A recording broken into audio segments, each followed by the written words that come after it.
So, Portland is definitely a bicycling town, but right now, advocates are working to make our city an e-bike town.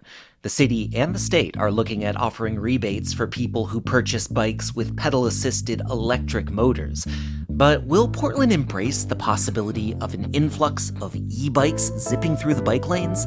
Today on CityCast Portland, we're talking with Bike Portland editor Jonathan Moss about the future of e-bike incentives and how they could radically change our city. It's Tuesday, May 16th. I'm John Notarianni, in for Claudia Meza, and this is what Portland's talking about. Jonathan, thanks for coming back on the show. Thanks for having me. It's good to be here.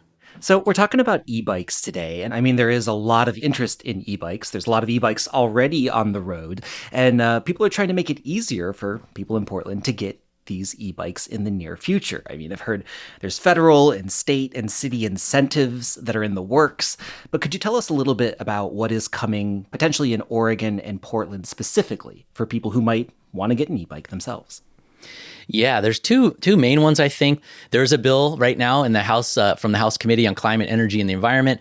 It's passed with flying colors. It's like bipartisan support. This is like what we're calling like the e-bike rebate bill, House Bill 2571, if anybody wants to look. So it's passed through committee, but all it is right now is it's sitting in basically like the Budget Committee. And just to back up a bit, the bill would actually provide rebates for anybody in Oregon that buys an e-bike from a bike shop. So if you qualify as a low-income Oregonian, so that's they're saying that's 80% of average median income, you can receive $1,200 back on the purchase of your e-bike if this bill was to pass. And if you don't qualify, you're just a regular taxpayer, you would get $400 back toward the purchase of your e-bike according to this bill. So they're asking for $6 million over 2 years to help get it funded. So there's a chance that could pass. There's a lot of support.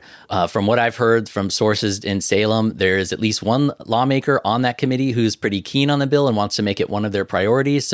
But it is essentially competing with all the other revenue interests in the state. So it's very competitive. So we should know in the next couple weeks what the result of that one is.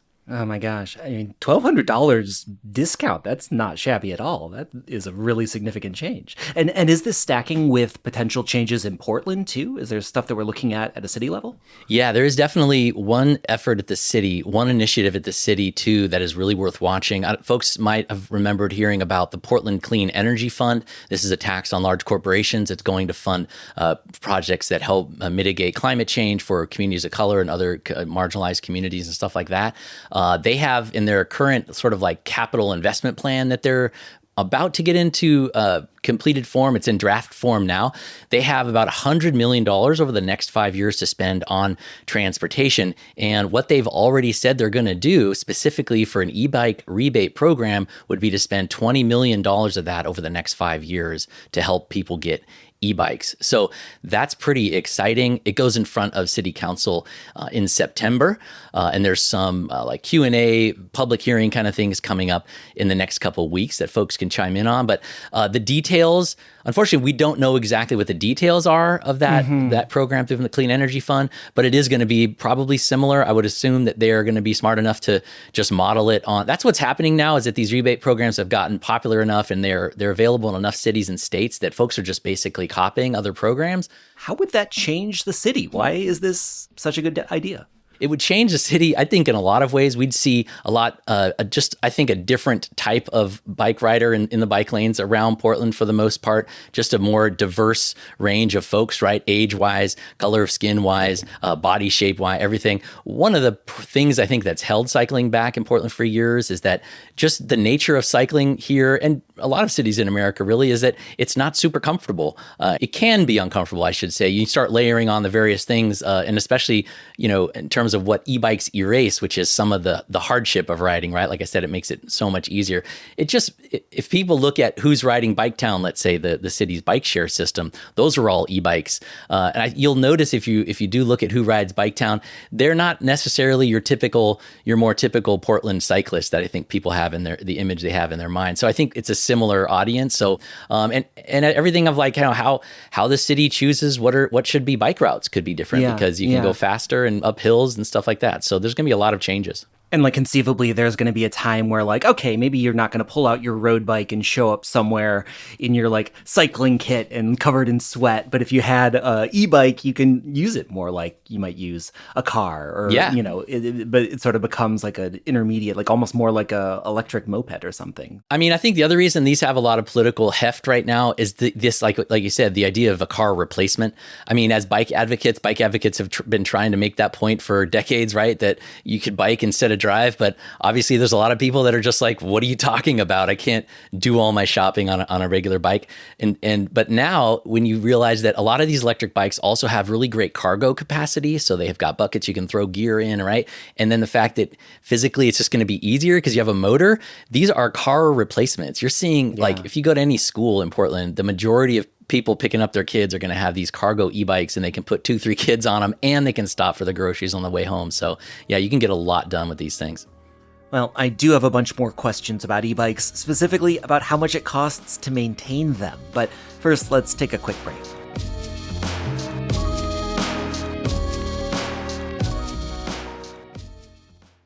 I did want to go back to, you mentioned Bike Town, which is the city's sort of bike share program. But like, I'm curious about the idea of ownership versus treating e-bikes more like public transit. So I was talking with our newsletter editor, Rachel Monahan, who is an e-bike rider, and she was saying like, I've spent so much money maintaining my e-bike. It's like, it's really expensive. And she said that a lot of times there's these incentives where people think like, if you own it, then it becomes this thing that is still kind of for like a privileged class of people that can afford to maintain it and store it, as opposed to what the Bike Town bikes are doing, which is treating it more like actually public transit, more like something that is just out there for anyone in the community to use when they have it. I wonder what you think about that.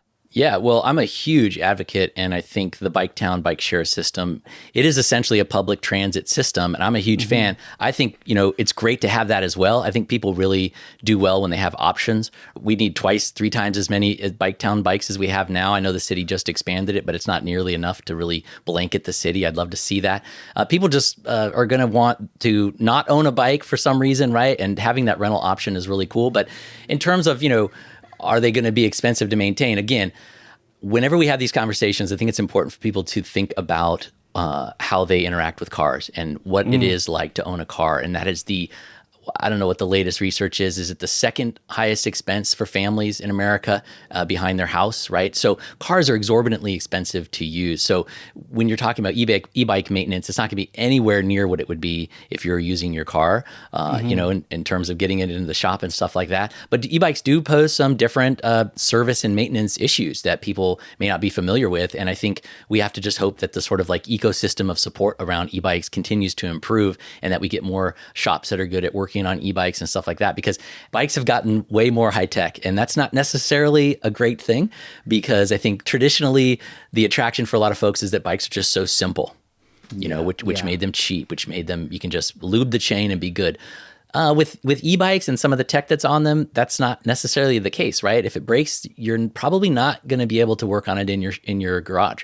That means you're going to be really accountable to a shop. Hopefully you have one nearby that you can get it into. So this is new stuff that's continuing to evolve, and it's just like kind of part of the conversation is like how to make them work as good as possible for as many people as possible. I mean, it's interesting because on one hand, e-bikes fit way better with the existing infrastructure that we have, because since they're more stable, because they can go a little bit faster, they actually are a lot more comfortable to ride on a road where there's traffic going by as well. You're a little bit more evenly matched. But on the other hand, you're saying well, I hope you have a bike shop nearby. I hope you have somebody who can work on it. Hope that place isn't backed up 6 months with other repairs because everybody bought a e-bike a year ago and they're all breaking. Are there other sort of infrastructure things that we need to be thinking about that need to get implemented to really make this change? Oh, absolutely, for sure. Right now, the state and the city are a little bit behind on some of the code language and some of the legal language around where certain types of electric bikes can ride and where they can't ride. And even in Portland, people don't realize this, but things like Waterfront Park, the East Blank Esplanade, Springwater Corridor, those are not managed by the Transportation Department. Those are Portland Parks and Rec. which has a different, sort of approach to how they regulate those spaces. And I would say is maybe not as bike friendly of an approach. So I don't know if they've ironed out the wrinkle around whether the city ordinances actually allow e-bikes on there. It's kind of a moot point because everybody's riding them on there anyway. But it really comes down to, are people riding safely or not? I am definitely not one that's going to say we need to do any kind of like speed limit, stuff like that. It's just really, the thing is, people have the capability with these e-bikes to go way too fast. Yeah, and I will say, I hear two things about e-bikes all the time. One, oh my God, I bought an e-bike. It changed my life. It's amazing. Or two, I'm like a lifelong cyclist and I hate these e-bikes so much. Right. Because they're just zipping by me with their throttle on. Yep. I mean, talk to me about e-bike etiquette, I guess. Yeah, it's kind of all over the map, right? I mean, and we can't forget too that because e-bikes look a little bit bigger and have this like fuselage, they're even harder to tell apart from what are essentially like sometimes those like gas powered things that are on some of the bike paths. And there's a lot of e-bike stuff that's just like garage tinkerers or getting motors from China and they're hopping them up and like souping them up. I mean, it's hard to regulate that kind of stuff and, keep people off certain paths, but it's kind of a big mix. I think all we can do is just kind of try to, do the best to set the kind of like regulatory environment and modeling so that people are chill and good. And again, it comes back to like, look at the kind of stuff that we're dealing with on our roads with all kinds of different drivers doing all kinds of crazy things. I mean, from street racing to, blowing through stop signs and speeding and all that kind of stuff. So yeah. Well, let me ask you a sort of a parallel philosophical question about e-bikes. Is riding an e-bike cheating? Oh, this really puts me on the spot. Sorry, Jonathan. I always am honest when I talk to the media, and I have to say I do think they are cheating, and this is going to get me in so much trouble. But I think I can say that because, first of all, I ride an e-bike myself. And I like to use sometimes very liberal interpretation of words, and they are cheating. They essentially give you free energy. Okay. So I know usually the cheating comments are made in the context of, being derogatory and criticizing. That's not where I'm coming from. Folks that know me, that's the last thing I'm going to do in the cycling world is spread negative criticism and stuff like that. I've been using mine almost exclusively, just for various reasons. And it's great that I can get to work stuff really quick. I can be at an event 6 miles away and get home in, a very little amount of time and I'm not sweating. That's wonderful. But some of the physical effort and what that does in terms of endorphins and just your mental and physical health, I think are missing in a lot of ways from some of the e-bike riding. Now, the other thing is you can ride them any way you want. You can put it on a very low setting and still get more of a workout if you want. Or like me, if you're like always in a hurry, you can just zip around and basically I never break a sweat, which is really, really bad. And like my health has suffered because of that, because of this cheating bike I have. But but it's hard to go back. It's hard. It is hard to go back. The cheating conversation is annoying to me too, because as bike sort of advocate type of person, we're always forced to argue on certain grounds, and it's like, why don't we ever talk about the cheating that is driving a car, or the cheating that's taking the bus, or the cheating that's doing anything else that people do? So anyway, yeah. Well, I'm curious what you think about what needs to happen to make sure that these are implemented in an equitable way. Where it doesn't just become a sort of tax write-off for fancy people who would buy a $2,000 bike anyways, and also to make sure that it's supporting local businesses, that people aren't just going on Amazon and, buying up their e-bikes cheap. Yeah, well, I think the answer to this is really like, it's up to us to make sure we have good governance on stuff. And if folks look into the statewide bill, for instance, which is probably going to be the most consequential one, that bill has been significantly changed and modified since it came out a couple months ago.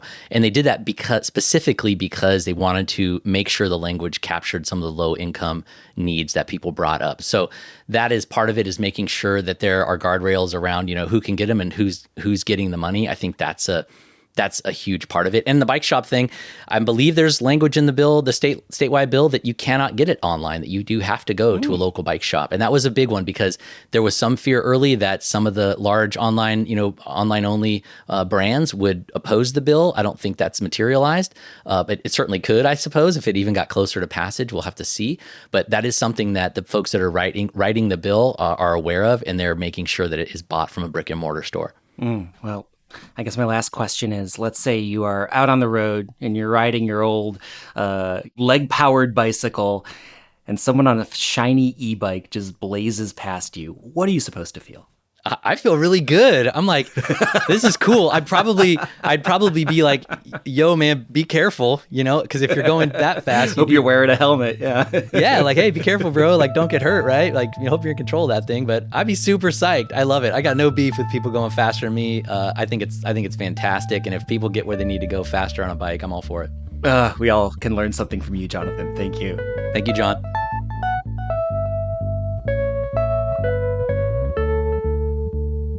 And now for your microdose of news.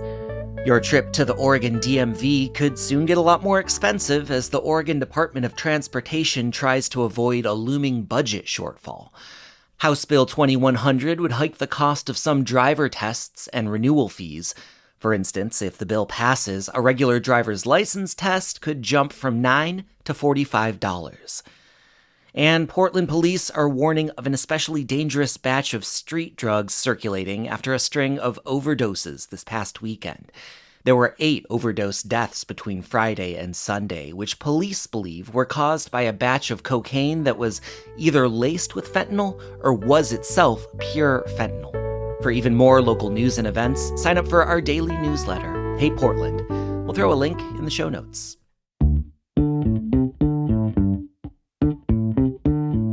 Well, that's all for us today here on CityCast Portland. If you enjoyed the show, why not tell a friend, leave us a rating or a review?